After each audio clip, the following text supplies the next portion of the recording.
2021년 10월 31일 성령 강림절 후 23번째 종교개혁주일 주말씀교회 예배를 시작하도록 하겠습니다. 평화의 기도. 주님, 나를 평화의 도구로 삼아 주십시오. 미움이 있는 곳에 사랑을, 상처가 있는 곳에 용서를, 불화가 있는 곳에 일치를, 의심이 있는 곳에 믿음을, 오류가 있는 곳에 진리를, 절망이 있는 곳에 희망을, 슬픔이 있는 곳에 기쁨을, 어둠이 있는 곳에 광명을 심게 하소서. 오 거룩한 주님, 위로를 구하기보다는 위로하게 하시고, 이해를 구하기보다는 이해하게 하시고, 사랑을 구하기보다는 사랑하게 하소서. 우리는 줌으로써 얻고, 용서함으로써 용서받고, 죽음으로써 영생에 이르기 때문입니다. 아멘. 교동문은 104번 종교개혁주일입니다. 나의 힘이신 여호와여, 내가 주를 사랑하나이다. 여호와는 나의 반석이시요 나의 요새시요 나를 건지시는 이시요 나의 하나님이시요 내가 그 안에 피할 나의 바위시요 나의 방패시요 나의 구원의 뿌리시요 나의 산성이시로다. 예수께서 이르시되 오히려 사람의 말씀을 듣고 지키는 자가 복이 있느니라 하시니라. 내가 복음을 부끄러워하지 아니하오니 이 복음은 모든 믿는 자에게 구원을 주시는 하나님의 능력이 됨이라. 먼저는 유대인에게요 그리고 헬라인에게로다. 복음에는 하나님의 의가 나타나서 믿음으로 믿음에 이르게 하나니 기록된 바 오직 의인은 믿음으로 말미암아 살리라 함과 같으니라. 너희가 내 말에 거하면 참으로 내 제자가 되고 진리를 알지니 진리가 너희를 자유롭게 하리라.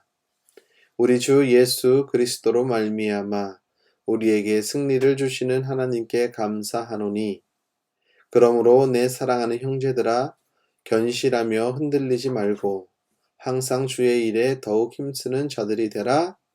아멘.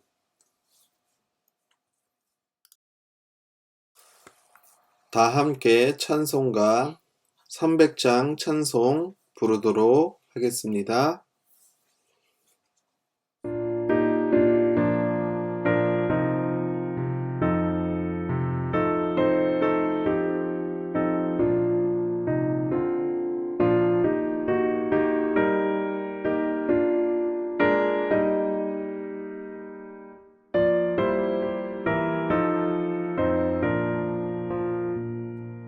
내 맘이 낙심되며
기도합니다.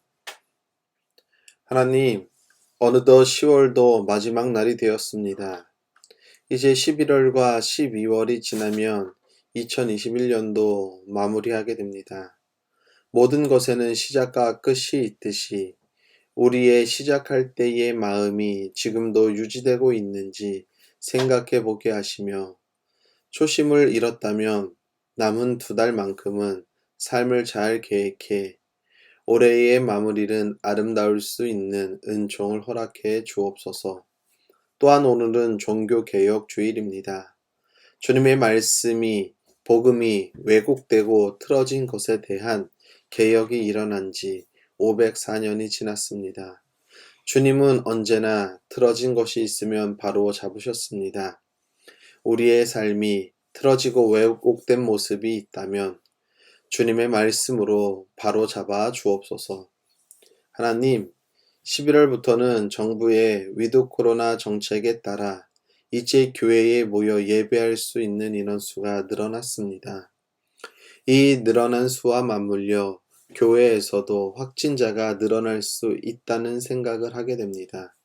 이렇게 방역 단계가 완화됨에 따라 우리들의 마음도 방역도 느슨해지지 않도록, 그래서 코로나 초기 대응처럼 교회들이 사회에, 세상에 지탄을 받지 않도록 주님의 지혜로 위드 코로나를 성공적으로 교회에 잘 적응해 나아갈 수 있도록 주님의 교회들과 함께 해 주옵소서. 하나님, 우리나라보다 먼저 위드 코로나를 시행한 많은 국가들의 모습을 보면 확진자들이 크게 증가하는 추세입니다. 이것은 우리나라도 예외가 아닐 것입니다. 하지만 정부와 방역 당국을 믿고 그들의 정책에 잘 따라가다 보면 이전에도 그랬듯이 우리나라의 위드 코로나 정책도 사회에 잘 적응될 줄을 믿습니다. 이 일을 준비하고 계획하고 실행하는 정부와 방역 당국, 그리고 국민 모두가 한마음과 한뜻을 가지고 이 위기도 잘 극복할 수 있는 주님의 지혜를 허락해 주옵소서. 하나님, 오늘도 주님이 부르신 선교 현장에서 귀한 사역을 감당하는 선교사님들의 사역과 나라 위에 주님의 평화와 화해와 일치가 있길 소망합니다. 그래서 그 땅이 주님의 거룩한 땅이 되게 하옵소서. 오늘도 주님께 나와 예배함이 감사하여 주님께 귀한 예물 드린 손길들을 기억해 주시며 하늘의 신령한 복과 땅의 기름진 복이 그들의 삶 가운데 풍성한 열매로 맺는 복도 누리게 하옵소서. 오늘도 우리와 임마누엘로 함께 하시는 예수 그리스도의 이름으로 기도합니다. 아멘. 주말씀 소식을 안내해 드리겠습니다. 주말씀 교회 영상을 시청하는 여러분을 예수님의 이름으로 축복합니다. 11월 1일부터 정부가 위드 코로나를 시행함에 따라 11월부터는 현장 예배로 드리겠습니다. 백신 접종이 완료된 분들은 예배 인원수에 상관없이 모두 예배에 참석할 수 있습니다. 백신 접종이 미완료된 분들이 있다면 예배 좌석의 50%만 참석이 가능합니다. 현장 예배 참석 시 마스크 착용, 발열 체크, QR 체크인 또는 출입 명부 작성을 해 주시길 바랍니다. 주말씀 교회 설교 영상은 유튜브 동탄 주말씀 TV를 검색하시면 시청할 수 있습니다. 교회와 나라를 위해 기도에 힘쓰는 성도님들이 되길 바랍니다. 하나님의 말씀 보도록 하겠습니다. 하나님의 말씀은 다니엘서 5장 5절로 9절까지에 있는 말씀입니다. 그런데 바로 그때에 갑자기 사람의 손이 나타나더니 촛대 앞에 있는 왕궁 석고벽 위에다가 글을 쓰기 시작하였다. 왕은 그 손가락이 글을 쓰는 것을 보고 있었다. 그러다가 왕의 얼굴빛이 창백해지더니 공포에 사로잡혀서 넓적다리의 힘을 잃고 무릎을 서로 부딪히며 떨었다. 왕은 큰 소리로 외쳐서 주술가들과 점성술가들과 점성가들을 불러오게 하였다. 그들이 들어왔을 때에 그는 바벨론의 지혜자들에게 말하였다. 누구든지 이 글자를 읽고서 그 뜻을 나에게 알려주는 사람은 자색 옷을 입히고 그 목걸이를 목에 걸어주며 이 나라에서 셋째 가는 통치자로 삼겠다. 왕궁 지혜자들이 모두 나왔으나 아무도 그 글자를 읽는 사람이 없었고 그 뜻을 왕에게 알려주는 사람도 없었다. 벨사살 왕은 크게 낙심하여 얼굴빛이 변하였고 손님들도 당황하였다.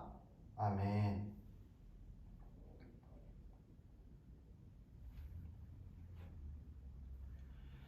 하나님 우리 아버지와 주 예수 그리스도께서 내려주시는 은혜와 평화가 여러분에게 있기를 빕니다.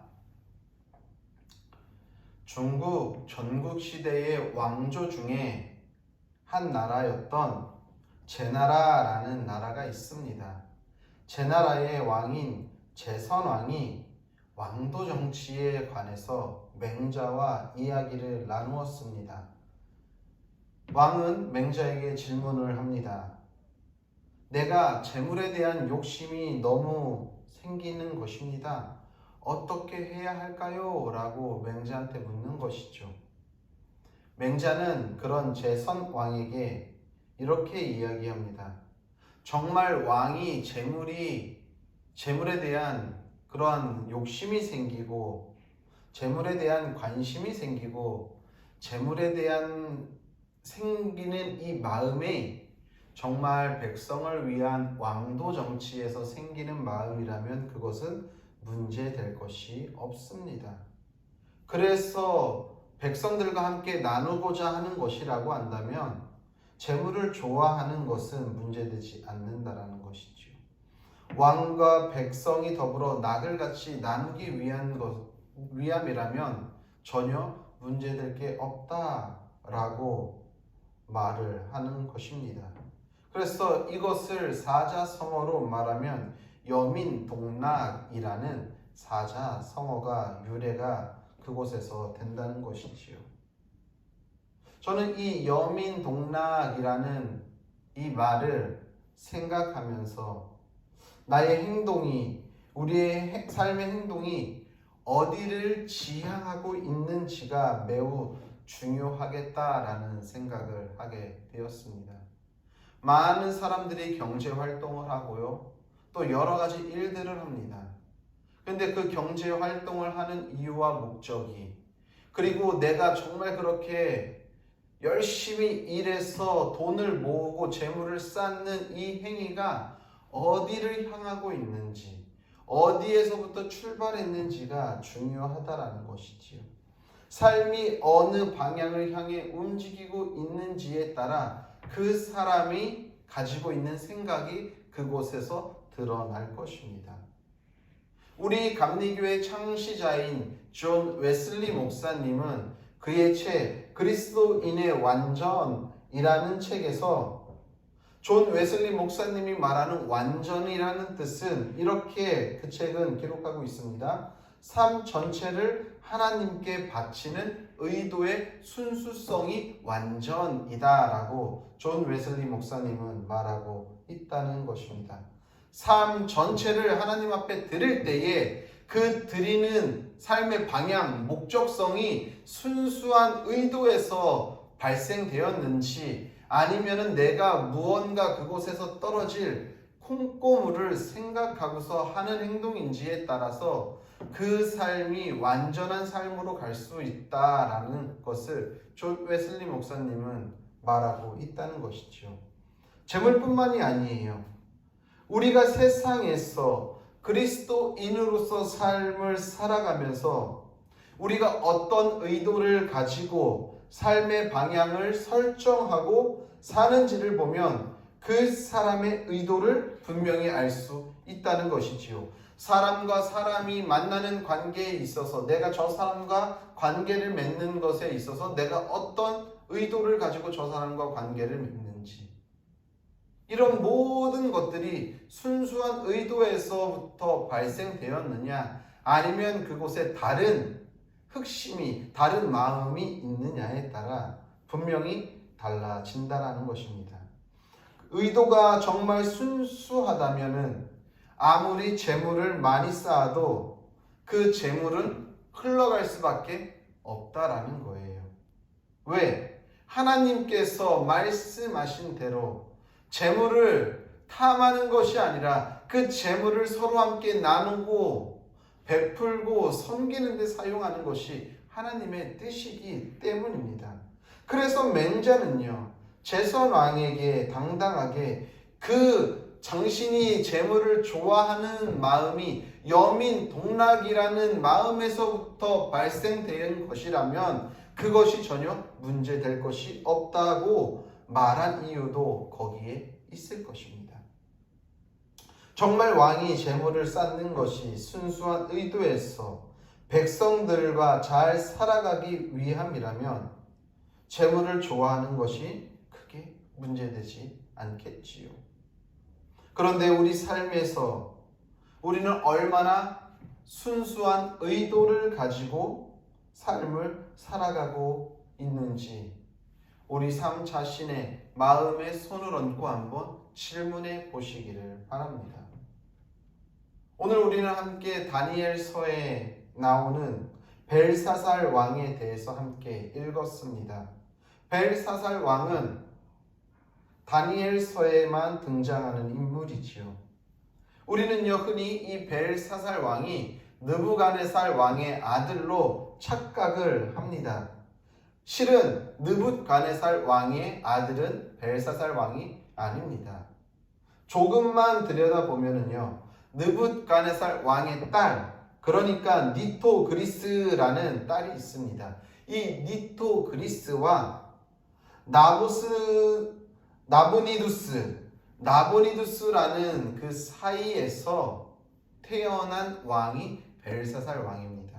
그렇기 때문에 느부갓네살 왕의 딸의 아들이기 때문에 외할아버지와 외손자가 되는 것이지요. 어쨌거나 이것이 그렇게 중요한 건 아닙니다. 그런데 왜 벨사살 왕이 느부갓네살 왕 다음에 바벨론의 왕이 되었냐 하는 것은 그때 당시에 정치적인 이슈들이 있었습니다. 물론 제가 이것을 다 설명해도 되겠지만 굳이 그것을 알 필요까지는 없을 것 같습니다. 어쨌거나 벨사살 왕이 바벨론의 왕이었다가 잠깐 그 왕위에 있다가 정치적 이슈 때문에 그곳에서 물러나게 됩니다. 그러면서 벨사살 왕이 그의 아버지의 뒤를 이어서 왕위에 오르죠. 그러니까 원래는 느부갓네살, 그 다음에 니보니두스라는 왕이 있고 그 다음 벨사살 왕인데 니보니두스는 오랜 제의를 하지 않았고 성경에서는 이것을 생략한 것입니다. 그래서 이 벨사살 왕이 그 아버지 뒤를 이어서 바벨론을 통치하게 되는 것이지요. 즉 바벨론의 왕으로서 벨사살 왕은 당시에 급하게 그 바벨론 왕으로 올라갔기 때문에 어떻게 보면은 그냥 섭정왕 정도의 역할을 감당할 수밖에 없었다는 것입니다. 섭정왕이 무엇입니까? 나라를 단순히 그냥 관리 감독만 하는 지도자의 역할을 하는 그런 왕이었다는 것입니다. 한마디로 말해서 권력이 아직 벨사살 왕에게는 온전히 주어지지 않았다라는 것이지요. 그렇기 때문에 오늘 우리가 함께 읽은 본문의 말씀은 아니지만 다니엘서 5장 1절에 보면은 벨사살 왕은 귀한 손님 1000명을 불러다가 큰 잔치를 베풉니다. 그리고 그 1000명과 함께 더불어 술을 마셨다라고 성경은 기록하고 있는 것이지요. 왜 벨사살 왕은 그 1000명이라는 많은 사람을 데려다가 큰 연회를, 잔치를 베풀었을까요? 아마도 그 연회의 잔치에 참여한 1000여 명의 사람들은 바벨론을 통치함에 있어서 필요한 고위 관료들과 귀족들이었겠죠.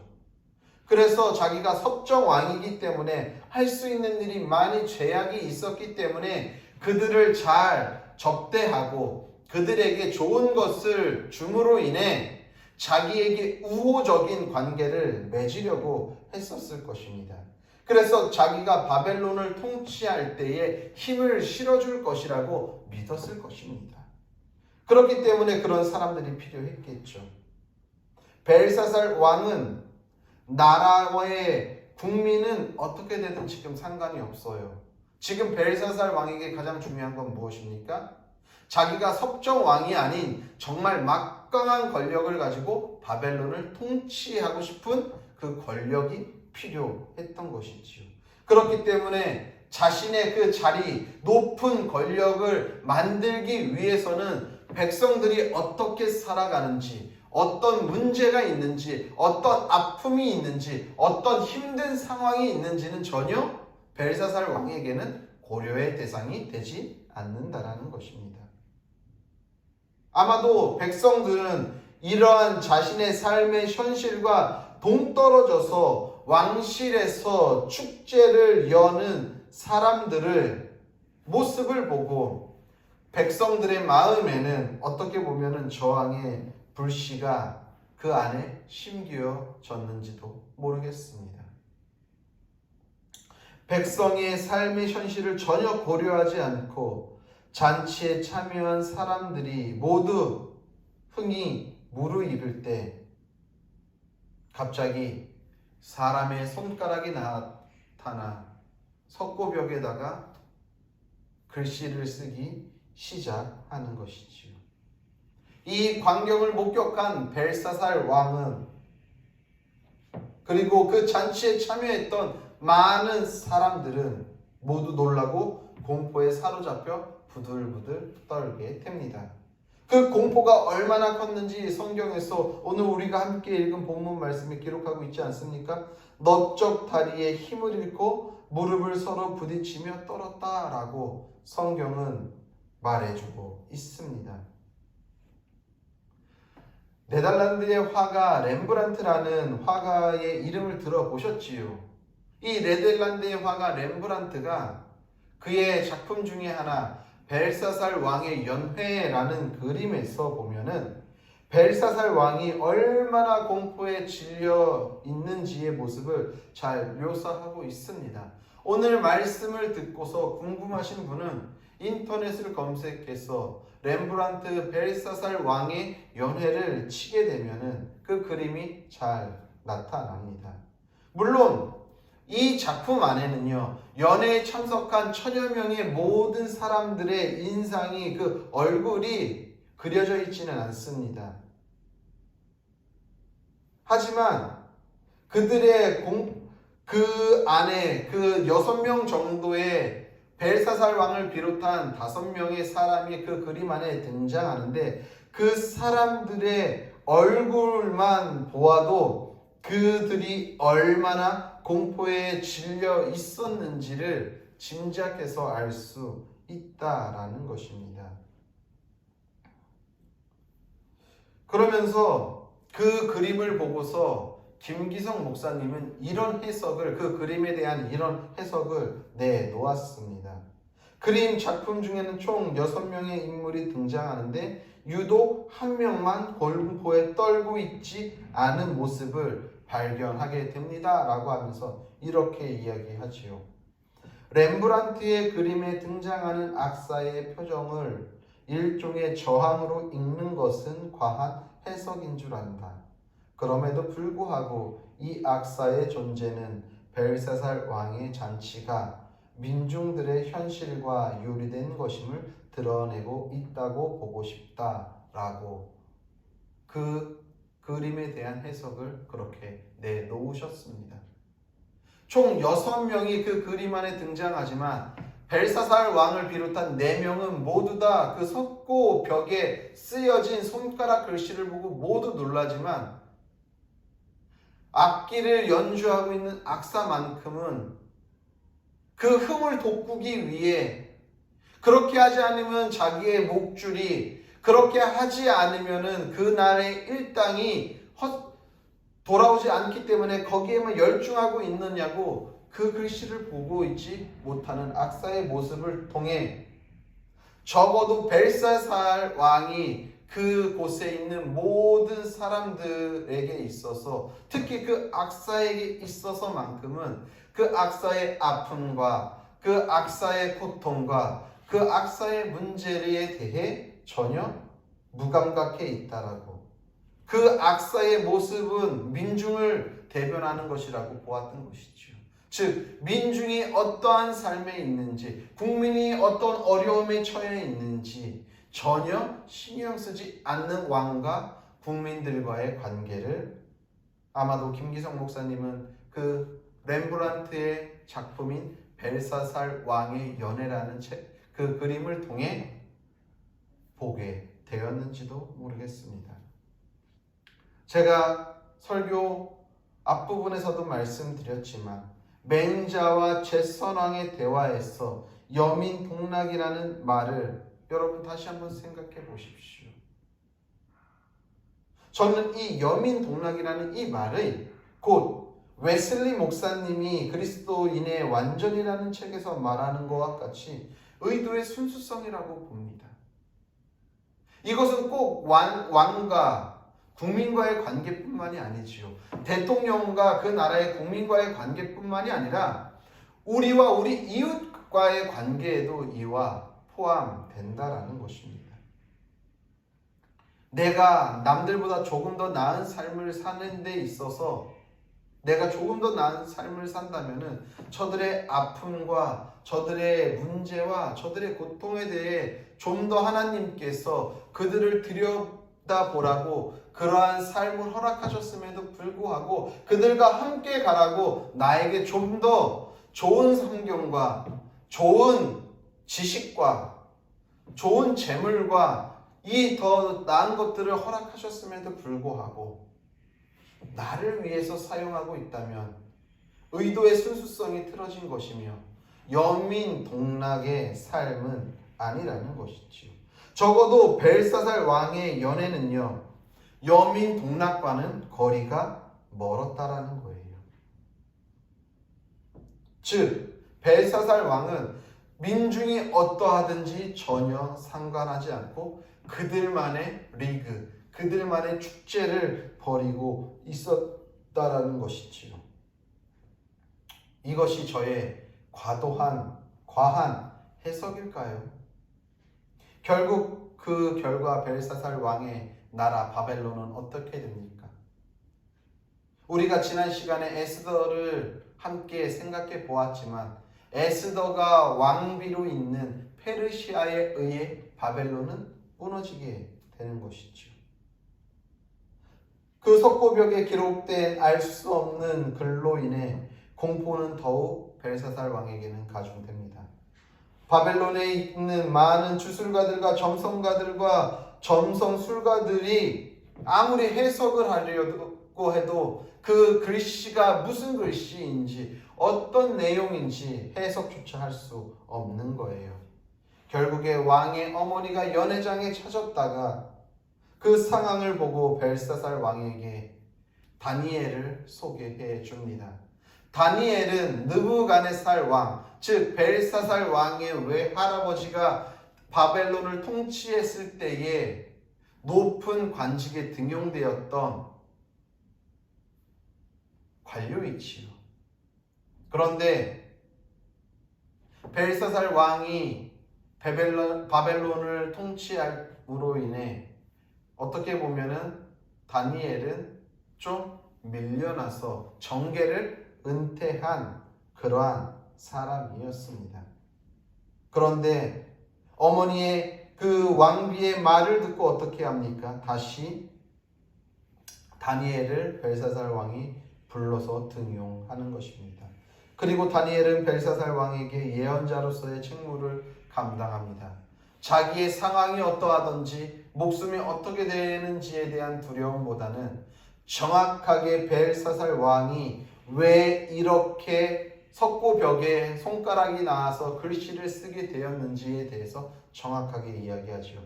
벨사살 왕의 잘못된 행태와 그 결과가 초래하게 될 상황에 대해 정확하게 이야기를 합니다. 그 내용은 이런 내용이지요. 메네 데겔 우바로시니 이라는 글자를 그곳에 쓰여져 있었다라는 것입니다. 그러면서 다니엘은 메겔 데겔 우바로신에 대한 메네 데겔 우바로신에 대한 해석을 다음과 같이 합니다. 메네는 하나님이 이미 왕의 나라의 시대를 세워서 그것을 끝나게 하셨다라는 뜻입니다. 데겔은 왕을 저울에 달아보니 부족함이 보였다는 뜻이며, 베레스는 왕의 나라가 나뉘어서 메대와 바사 사람에게 준 바 되었다는 뜻입니다. 무슨 말입니까? 한마디로 하나님께서 네가 잘나서 바벨론의 왕으로 세운 것이 아니라 바벨론의 하나님의 뜻을 잘 펴나가라고, 그 안에서 국민들과 민중들과 여민동락하라고 너에게 처음에 주었던 그 순수한 마음을 유지해서 국민들과 잘 보듬어서 나라를 세워가라고 세웠음에도 불구하고 당신은 그것을 저버리고 잔치를 베풀며 그 안에서 흥청망청 백성의 아픔은 돌아보지 않고, 그리고 느부갓네살 왕 때 예루살렘에서 탈취한 하나님의 귀한 예배 때 드릴 그 금잔과 은잔들을 너희가 술잔으로 사용하면서 하나님을 망령되게 한 그 죄로 인하여서 너의 부족함이 하나님 앞에 드러났기 때문에 하나님은 더 이상 너로 하여금 이 나라를 끌어갈 수 없게 되었다라는 것을 지금 말씀하고 계시다라는 것이죠. 권력의 들끔한 맛에 취하는 순간 이성은 마비되고 결국 참담한 국민들의 삶과 현실은 눈에 보이지 않게 된 것입니다. 그렇기 때문에 그 나라는 더 이상 유지될 수 없게 된 것이지요. 하나님이 벨사살에게 그 나라를 허락했을 때에 그것은 여민동락하고 순수한 의도성을 가지고, 의도의 순수성을 가지고 하나님의 백성과 그들과 함께 건강한 나라를 세우라는 것이었음에도 불구하고 오히려 그 뜻을 저버리고 백성들의 삶을 편취하기에 바빴다라는 것입니다. 백성들의 삶을 편취함으로 인해 그들만의 축제는 바벨론의 제국의 몰락으로 이어지고 막을 내리게 되었다는 사실을 우리는 기억해야 할 것입니다. 하나님의 나라는요, 정의와 공의의 토대 위에 하나님께서 이 나라를 세우신 것입니다. 하나님은요, 불의와 폭력으로 약자들을 유린하는 것을 절대로 그냥 놔두시지 않는다라는 거예요. 결국 착취와 억압에 근거한 벨사살의 나라는 어떻게 됩니까? 그 화려했던 축제는 패망의 길을 걷게 되고 말았다라는 것이지요. 그리스의 신화 중에 등장하는 인물 중에 에리직톤이라는 인물이 있습니다. 이 인물은요, 욕심이 되게 많은 왕이었어요. 그래서 이 에리직톤은요, 그 곡물의 여신인 데메테르가 다스리고 있는 신성한 그 정원의 그 숲속에 있는 큰 나무가 하나 있는데, 매일같이 요정이 그 나무를 지키는데 욕심이 너무나도 많은 나머지 이 에리직톤은 그 나무를 도끼로 베어버립니다. 그래서 요정이 곡물의 여신인 데메테르에게 이 일을 보고하지요. 데메테르는 분노하게 됩니다. 그래서 기근과 굶주림의 여신인 리모스에게 가서 이 에리직톤에게 징계해 줄 것을 요청합니다. 그래서 에리직톤이 자고 있는 사이에 굶주림과 기근의 여신인 리모스가 에리직톤의 혈관 곳곳에다가 이 굶주림, 허기를 느끼는 배고픔의 저주를 붙게 되는 것이지요. 이 저주에 걸린 에리직토는 그의 모든 재산을 팔아서 그의 허기를 달래기 시작합니다. 그런데 그거로도 부족하여서 그의 딸도 팔아서 그 돈을 가지고서 그의 허기를 채우죠. 그럼에도 이 허기가 달래지지 않습니다. 그러다 결국에 자신의 몸뚱아리와 팔다리를 다 뜯어 먹으면서까지도 그 허기가 달래지지 않는다라는 것입니다. 그러한 삶을 살아갔던 인물로 묘사된 인물이 바로 에리직톤이라는 그리스 신화의 인물이지요. 이 이야기는 오늘날 우리에게 시사하는 바가 저는 크다고 생각합니다. 오늘날 우리의 모습과 오버랩되는 부분이 있는 것 같아요. 아무리 모아도 허기가 채워지지 않는 재물에 대한 욕심, 아무리 쌓고 쌓아 올려도 채워지지 않는 명예에 대한 명예욕, 아무리 올라가도 저 하늘 끝까지 올라가고 싶은 권력욕, 우리에게 각자 느끼는 허기는 다르겠지만 허기를 달래기 위해 먹어도 에리직톤처럼 여전히 허기가 채워지지 않는 우리의 삶의 모습과 에리직톤의 모습이 오버랩되지 않습니까? 어느 순간 우리는 이 세상에서 그리스도인으로서 살아가야 하는 삶의 순수한 의도성을 잃어버린 채 우리들만의 축제에서 저 이웃과 타자들이 어떠한 삶을 사는지 전혀 들여다보지 않고 나만 배부르게 계속해서 허기를 채우고 있는 이 에리직톤의 모습, 영민 동락과는 전혀 거리가 멀고 하나님이 우리를 처음 창조하셨던 그리스도인의 순수한 의도성은 어느새 잊어버린 채 살아가고 있는 모습이 오늘 혹시 저와 여러분의 모습은 아닐까요?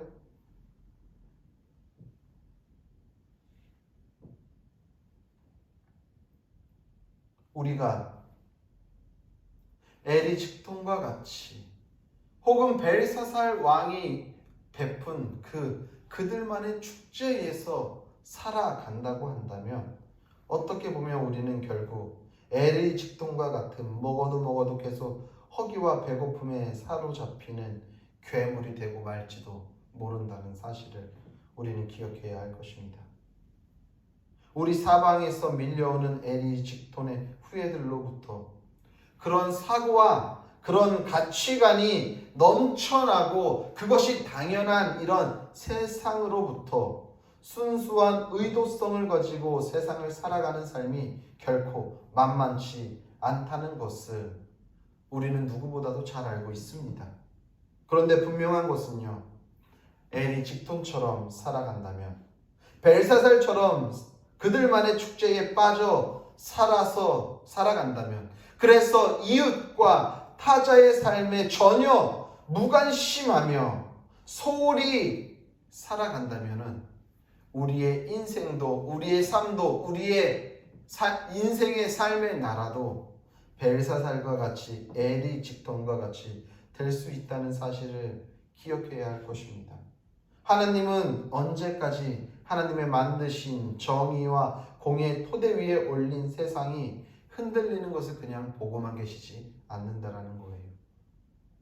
하나님은 하나님의 공의가, 하나님의 정의가 무너지면, 그걸 무너뜨리면 그가 누가 됐든 간에, 목사이건 간에, 장로이건 간에, 그리스도인이건 간에, 많은 헌금을 교회에 하던 간에 결국에는 무너뜨리고 그것을 다시 할 사람을 찾으시고 세우신다라는 사실을 기억하시길 바랍니다.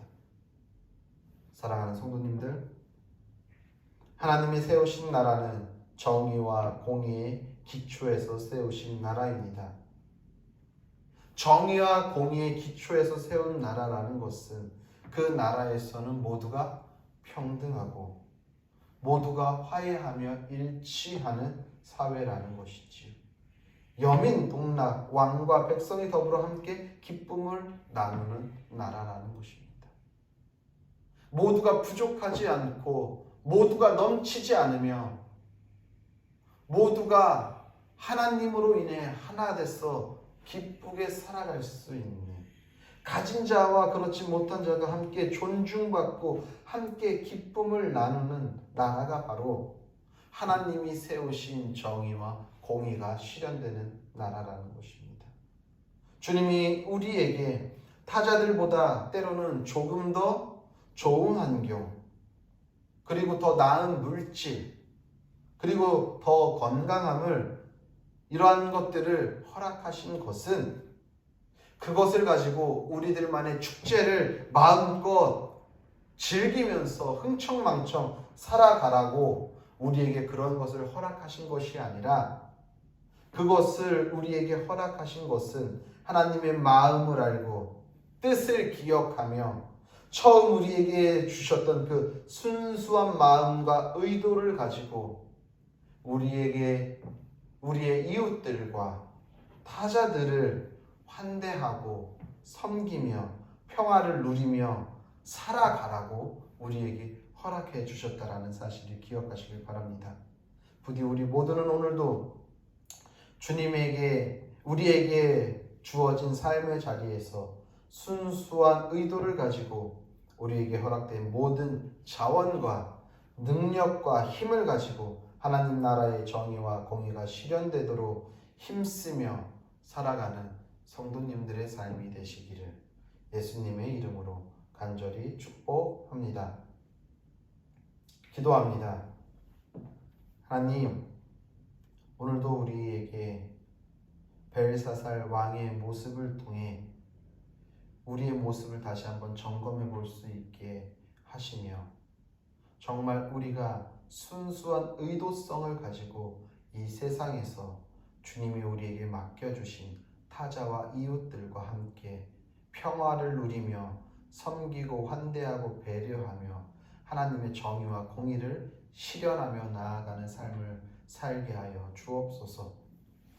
이제는 우리를 위하여서 십자가에 달려 죽으신 예수 그리스도의 은혜와 그의 아들을 아낌없이 십자가에 내어주신 하나님 아버지의 무한하신 사랑과 성령의 교통하심과 위로하심과 역사하심과 충만하심이 오늘도 아버지의 마음을 품고 순수한 의도성을 가지고 우리에게 맡겨진 이웃과 타자를 섬기고 사랑하고 배려함으로 인해 그래서 아름다운 주님의 나라를 만들어가기로 결단한 성도들 머리 위에와 그들의 가정과 섬기는 교회와 나라와 민족과 더 나아가 세계 열방 가운데에 이제로부터 영원히 함께 계시기를 간절히 축원하옵나이다. 아멘.